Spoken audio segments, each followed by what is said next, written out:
Good morning, and a warm welcome to your show, Sunny Mornings, Ocean Beach. I'm your host, Melissa, and it's Wednesday, May 27th. You'll be interested to know. 89 years ago, today, in 1937, the Golden Gate Bridge opened with fanfare, linking San Francisco and Marin County by a graceful suspension span that captured imaginations nationwide. The structure became an enduring achievement in coastal engineering and a celebrated icon boosting transportation, trade, and civic pride along the Pacific coast. So now you know. And now, it's time for the Surf Report. Wednesday at Ocean Beach. This morning, it's looking 4 to 6 plus feet with fair conditions. The wind is onshore at 6 miles per hour. Throughout the day, wave heights will drop to 4 to 5 plus feet by early afternoon. Conditions will remain choppy as the wind picks up to 12 miles per hour later on. Best time to ride is at 7 a.m. with a 1 foot outgoing low tide when the west-northwest swell is 6 feet at 11 seconds and the onshore wind is 6 miles per hour. The first high tide on Wednesday will be 4 feet at 10:30 a.m., followed by a 2 foot low tide at 3:15. The nearshore buoy in San Francisco Bar reads 55 degrees for the water temperature. Choppy conditions persist with waves ranging from 3 to 5 feet on Thursday, driven by southwest winds around 12 miles per hour. Friday sees a slight decrease in size, with waves at 3 to 4 plus feet and similar choppy conditions, while winds remain steady. Saturday offers the smallest surf of the period, with 2 to 3 feet, but fair conditions early before choppy winds pick up. This morning, it's mostly sunny, and it feels like 55 degrees, with 5 mile per hour wind. The sunset will take place at 8:18, and it will rise again tomorrow at 5:54. It looks like we're in for a mostly sunny day, with a high near 58 and temperatures dipping to around 56 in the afternoon, accompanied by a light west-northwest breeze, around 8 miles per hour. If you're inland, it will hit a high of 60. Tonight, expect mostly cloudy skies, with a low around 51 and a chance of rain after 4 a.m., along with a light southwest wind, around 8 miles per hour. Looking ahead in the weather. This morning, it's mostly sunny, and it feels like 55 degrees, with 5 mile per hour wind. The sunset will take place at 8:18, and it will rise again tomorrow at 5:54. It looks like we're in for some mostly cloudy skies today, with a high around 60 and a mild breeze. Tonight, expect continued mostly cloudy conditions, with a low of 56 and light winds picking up a bit. Bonjour, food enthusiasts. This podcast is brought to you by Versailles Cafe and Pastries in Encinitas. Nestled on El Camino Real South, just north of Encinitas Boulevard, this cafe is a haven for culinary delights. Indulge in their amazing Eggs Benedict or their gluten-free crepes. You can grab a panini for lunch or just breeze on through to get your morning coffee. They are open every day from 8 to 5. So stop on by and don't forget to tell them Sunny Morning sent you. In local news, San Jose has launched a groundbreaking housing program aimed at providing affordable living options for public employees, offering nearly 200 reduced rent apartments at The Fay, a downtown high-rise struggling with vacancies.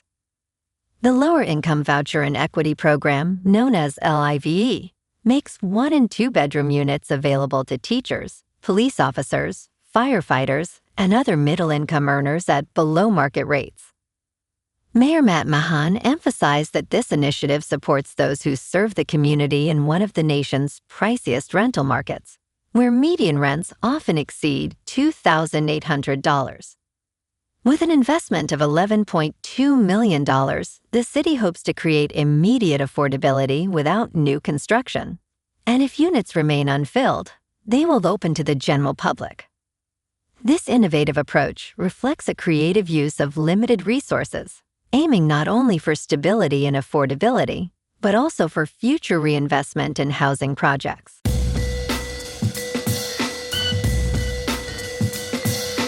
Now on to sports. Cubs' losing ways continued on Tuesday with a blowout loss to the Pirates. The Pirates scored 5 runs in the first inning, going on to win 12-1, while the Cubs struggled with familiar issues. This marked the Cubs' 10th straight loss. During the streak, the offense has been painfully terrible, going 1 for 13 with runners in scoring position. Despite being above 500 at 29 wins and 26 losses, the Cubs have gone 2-14 since their second 10-game winning streak. They are now approaching dubious franchise history, tied for the 13th longest losing streak. On Wednesday, the Cubs send Jameson Talon to the hill against Bubba Chandler of the Pirates. In local sports, the Giants face the Diamondbacks this afternoon at Oracle Park, down 2-0 against Arizona, with first pitch at 12:45. Trevor McDonald takes the mound against Michael Soroka in a must-win Game 3. San Francisco's bats have gone silent, just 7 runs combined in the first 2 games, and they'll need to manufacture something early to avoid the sweep. The Diamondbacks have dominated this matchup, winning 6 straight and outscoring the Giants 28-13 across those contests. On the bright side, Victor Barracoto made history Tuesday night with his first major league hit after 7 years grinding it out in the minors. A reminder that the farm system's still producing, even as the big club struggles at 22-33. Arizona's dealing with an injury concern of their own. Cleanup hitter Nolan Arenado left Tuesday's game with right groin tightness, though the team says he's day-to-day and could be available tonight. Meanwhile, the Warriors are making moves this offseason. Lead assistants Terry Stotts and Jerry Stackhouse won't return, but Steve Kerr's staying. Golden State's confident they'll lock up Steph Curry with a 2-year, $136.7 million extension that'd pay him $65.7 million annually, a career high. The front office is hunting star talent and reportedly interested in Kawhi Leonard again this summer. In top news, NASA is already ordering landers, rovers, and drones for a sprawling moon base, less than 2 months after the Artemis II's record-breaking lunar fly-around.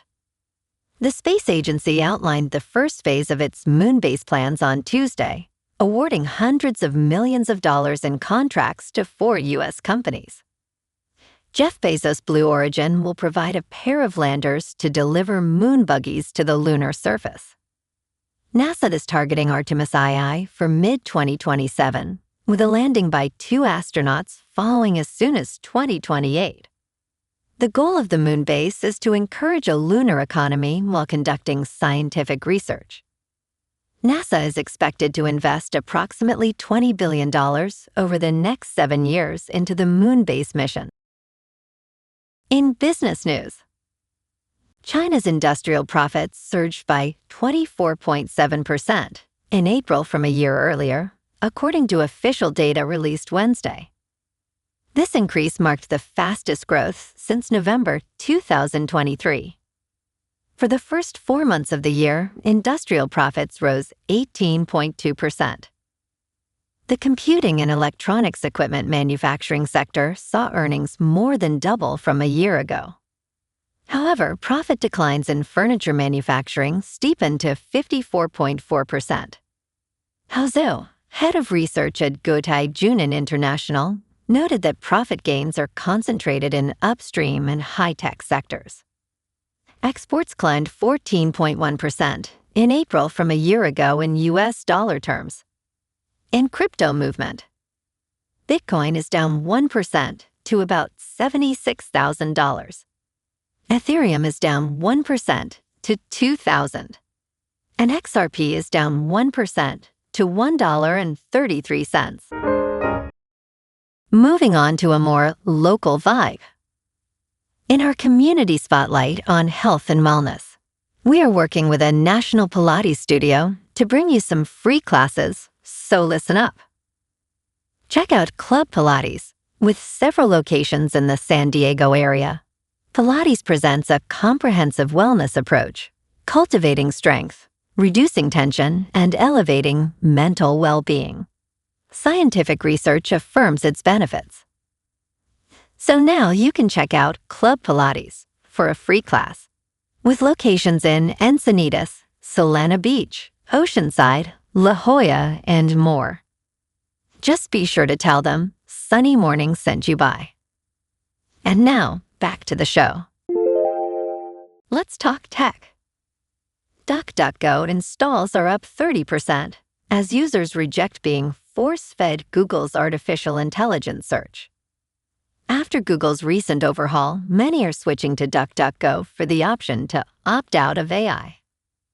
During Google's annual developer conference, they announced a shift from traditional links to an AI agent that answers queries, raising concerns about the open web.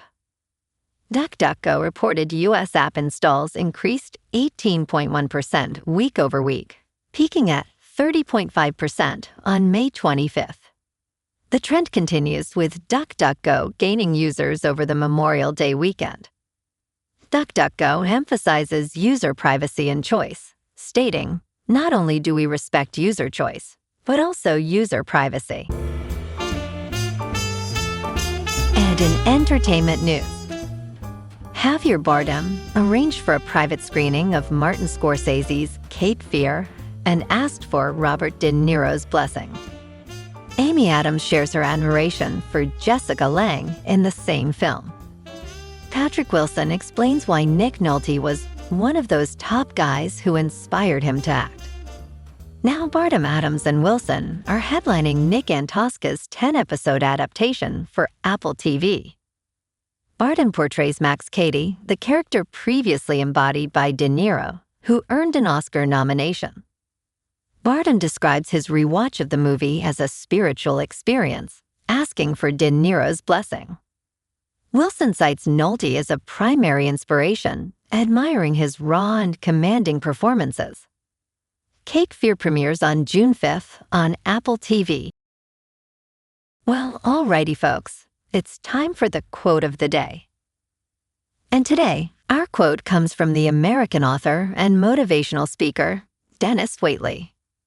And he said, "Success is almost totally dependent upon drive and persistence.